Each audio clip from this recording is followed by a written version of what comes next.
Hello po, magandang umaga po. Ngayon po, mag-uumpisa po tayong maglinis ng para sa ating manok panabong. So, ito po yung area na lalagyan natin ng manok. At sa ngayon po, lilinisin muna natin siya dahil parang kagubatan na talaga.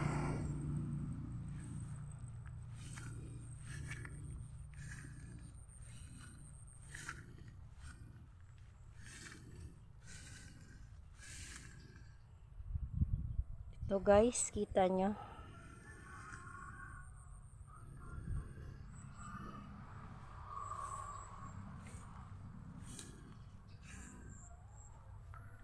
Wala na hong manok kasi na-dispose na po namin nakaraan. Bali ilang piraso na lang po yung natitira.